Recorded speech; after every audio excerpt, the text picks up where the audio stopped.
शहरातील अतिक्रमणाविरोधात महानगरपालिकेने आज पुन्हा कारवाई करत तांबट कमान ते तलवार चौक परिसरातील अनधिकृत फेरीवाले, डिजिटल बोर्ड आणि केबिन हटविले।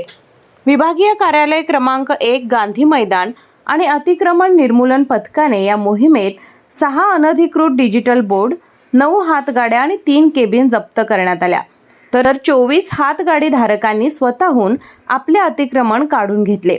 महानगरपालिकेच्या अतिक्रमण कारवाई दरम्यान जप्त करण्यात आलेले अनधिकृत साहित्य संबंधित व्यवसायधारकांना परत न देण्याचा निर्णय घेण्यात आला असून आज जप्त करण्यात आलेले साहित्य कायमस्वरूपी जप्त करण्यात आले आहे। आज रोजी विभागीय कार्यालय 1 गांधी मैदान अंतर्गत रंकाळा येथील तांबट कमान ते वाशी नाका या रोडवर अतिक्रमण विरोधी निर्मूलन मोहीम हाती घेण्यात आलेली आहे।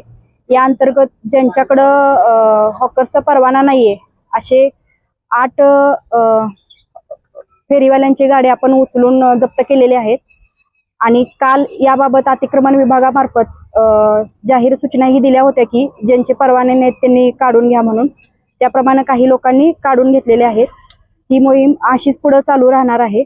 यावेळी उपशहर अभियंता महादेव फुलारी, कनिष्ठ अभियंता अनिरुद्ध कोरडे, चेतन आरमाळ, अतिक्रमण प्रमुख प्रफुल्ल कांबळे, कनिष्ठ लिपिक सजन नागलोत तसेच अतिक्रमण विभाग आणि कर्मचारी उपस्थित होते।